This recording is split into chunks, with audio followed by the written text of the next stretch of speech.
Hey, what's up, YouTube family? It's your favorite black guy from Nebraska, and you know what it is. There's plenty of black people here in Nebraska. Today, we're going to cover the book that I talked to you guys about in yesterday's content, or the content I posted it before yesterday.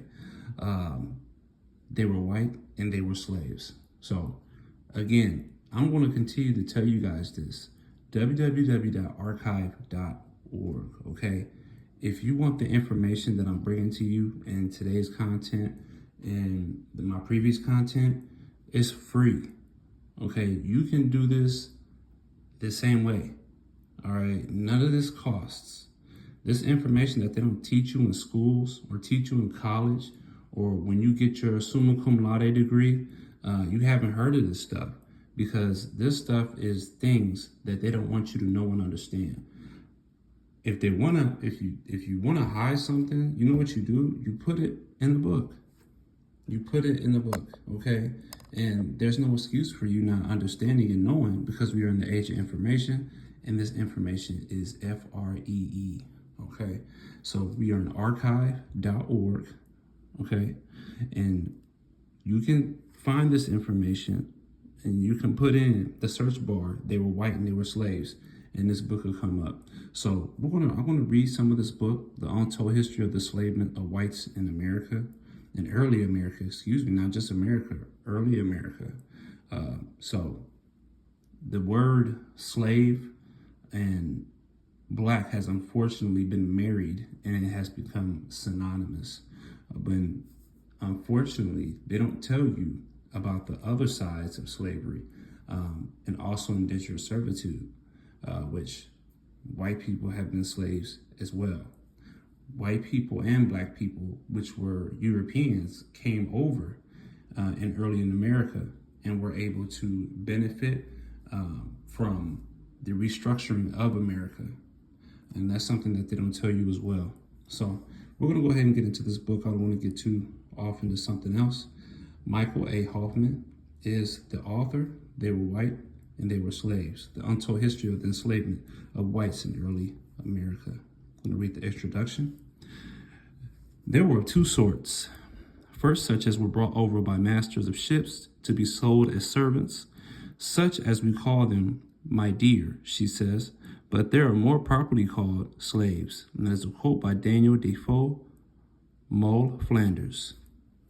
This is a history of white people that has never been told in any coherent form, largely because most modern historians have, for reasons of politics or psychology, refused to recognize white slaves in early America as just that. Today, not a tear is shed for the suffering of millions of our own enslaved forefathers. 200 years of white slavery in America has been almost completely obliterated from the collective memory of the American people. Who wants to be reminded that half, perhaps as many as thirds, of the original American colonists came here not of their own free will, but kidnapped, shanghaied, impressed, duped, beguiled, and yes, in chains. We tend to gloss over it. We prefer to forget the whole sorry chapter. A correct understanding of the authentic history of the enslavement of whites in America could have profound consequences for the future of the races. We cannot be sure that the position of the earliest Africans differed marked from that of the white indentured servants. The debate has considerable significance for the interpretation of race relations in American history. Most of the books on white labor in early America are titled with words like white indentured servitude, white bondservants, white servants, etc. It is interesting that white people who were bound to a condition of what became, in many cases, permanent chattel slavery unto death, are not referred to as slaves by establishment academics. With the massive concentration of educational and media resources on the Negro experience of slavery, the unspoken assumption has been that only blacks have been enslaved to any degree or magnitude worthy of study or memorial. The historical record reveals that this is not the case. However, white people have been sold as slaves for centuries. White slavery in ancient and medieval Europe. Among the ancient Greeks, despite their tradition of democracy, the enslavement of fellow whites, even fellow Greeks, was the order of the day. Aristotle considered white slaves as things. The Romans also had no complications against enslaving whites, who they too termed as, a thing. In his architectural writings, the first century BC Roman philosopher Varro labeled white slaves as nothing more than tools that happened to have voices. Cato the Elder, discoursing on plantation management, proposed that white slaves, when old or ill, should be discarded along with the worn-out farm implements. Julius Caesar enslaved as many as 1 million whites from Gaul, some of whom were sold to the slave dealers, who followed the victorious legions. In AD 319, the Christian emperor of Rome, Constantine, ruled that if an owner whipped his white slave to death, he should not stand in any criminal accusation if the slave dies, and all statutes of limitations in legal interpretations are hereby set aside. The Romans enslaved thousands of the early white inhabitants of Great Britain, who were known as Angles, from which we derive the term Anglo-Saxon as a description of the English race. In the 6th century, Pope Gregory I witnessed blonde-haired, blue-eyed English boys awaiting sale in a slave market in Rome. Inquiring of their origin, the Pope was told that they were Angles. Gregory replied, "Non Angli, sed Angli." Not angles, but angels. Not angels, but angles. When the Franks conquered the Visigoths in southern Gaul, huge numbers of whites entered the slave markets. After Charlemagne's conquest of Saxony, during which many pagan Saxons were enslaved, he set up a network of parish churches to provide for the maintenance of the priests in the church.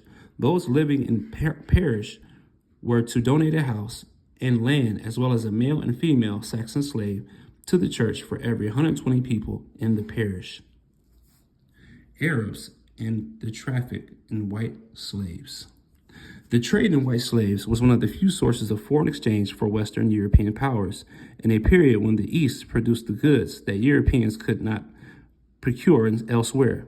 The sale of white slaves to Asia and Africa was one of the few sources of gold for European treasuries.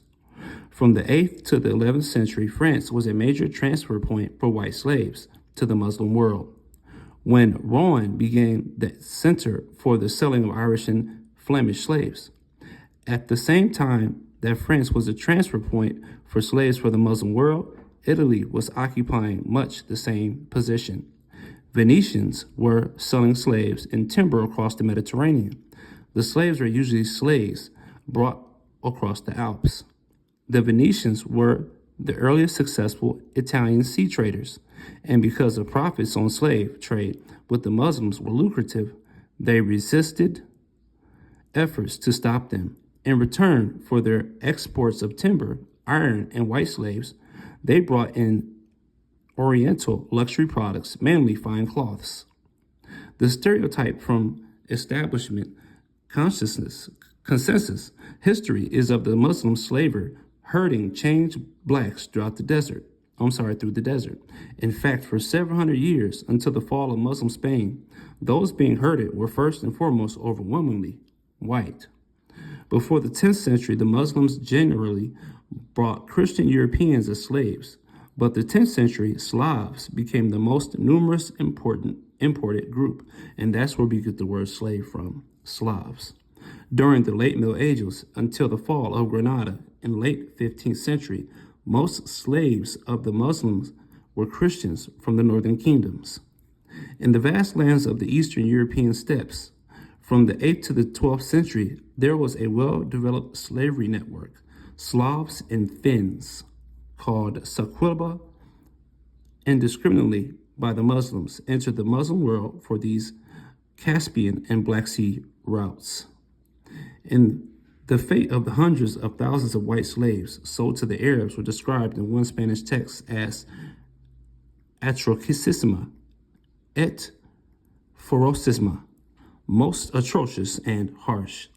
The men were worked to death as galley slaves. The women, girls, and boys were used as prostitutes. White males had their genitals mutilated in castration attempts, bloody procedures of incredible brutality, which most of the white men who were forced to submit did not survive, judging from the high prices white eunuchs commanded throughout the Middle East slave markets. Escape from North Africa and the Middle East was almost impossible, and those white slaves who were caught trying to flee were punished by having their noses and ears cut off, or worse. Early Muslim texts provide insights into the extent to which the Arabs identified Europeans with slavery, classified white slaves as animals, and even produced learned racist disquisitions on the supposed merits of emasculated East European slaves. In his 9th century treatise on beasts, the Book of Animals, the Muslim scholar Shahiz writes, another change which overcomes the eunuch of two Slavs of Slavic race who are twins, one castrated and the other not. The eunuch becomes more disposed toward service, wiser, more able and apt for various problems of manual labor. All these qualities you find only in the castrated one. On the other hand, his brother continues to have the same native torpor, the same lack of natural talent, the same imbecility common to slaves, and incapacity for learning a foreign language. Whites were also enslaved in Russia and did not refer here to serfdom, which was a later development. Knowledge of the existence of slavery in early modern Russia is not widespread. Many people know of the existence of serfdom and confuse the two. The white Russian Muscovites were enslaved both by Northern European raiders as well as massive slave catching operations launched by the Mongols in the Ottoman Empire.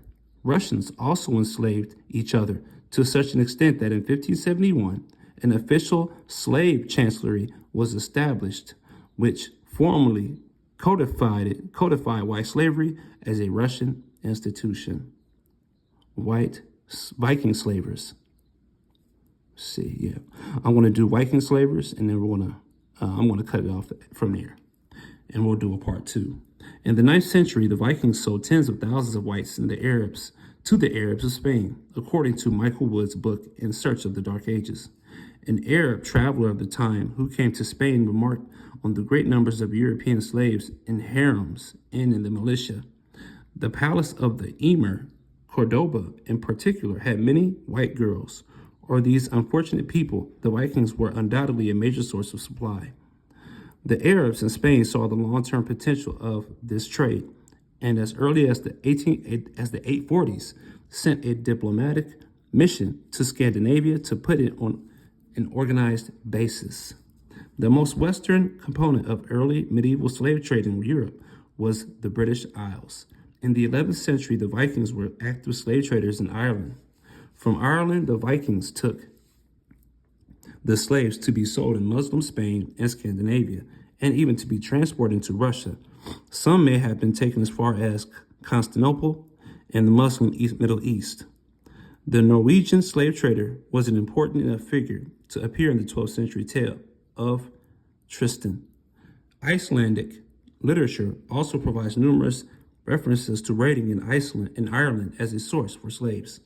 Norwegian Vikings made slave raids not only against the Irish and Scots, who are often called Irish in Norse sources, but also against the Norse settlers in Ireland or the Scottish Isles, or even in Norway itself. Slave trading was a major commercial activity of the Viking Age. Ruth Mazel Caress, Slavery and Society in Medieval Scandinavia. The children of white slaves in Iceland were routinely murdered in mass. So, guys, this is amazing information. No wonder we only know about black slavery, and we don't have a true understanding of white slavery, because those who are in power never wanted this type of information to get out. So the next time I make some content in regards to this book, we're going to start in white slavery in early America. because I'm pretty sure a lot of you guys want to hear about that. So, hey man, great information, wonderful information. Like I said, if you want to have this book, you want to read it, archive.org, and it's free. All you have to type in is "they were white and they were slaves." So, tell me what you think about this guy. The book, guys. Please comment in the comment section. Let me know what you think, man. If you believe it, you don't believe it. You're kind of shaky on the information that's being brought here. Just let me know, man. Sound off in the comment section. And archive.org, man. Archive.org. And the book from the day before yesterday, The Negro Trailblazers, is in the same spot. You can read that too. If you guys want me to read some more information out of this book, The Negro Trailblazers of California, man, let me know. Let me know in the comment section. I can bring you more information in regards to that as well. So, and I also have, still have some content that I can bring you out of this book. Let me go back. The Indigenous Nations of New Netherlands, New England, New Spain, New France, and the Antilles Islands. I got information, there's still a whole bunch of information I can bring you guys out of this book as well. So just let me know. If you made it thus far in today's content, thank you. I appreciate you. Just like, comment, share. Let me know what you guys want to hear. And I'm more than happy to bring it to you. It's your favorite black guy from Nebraska. Yes, there's plenty of black people in Nebraska. I'm out. Peace.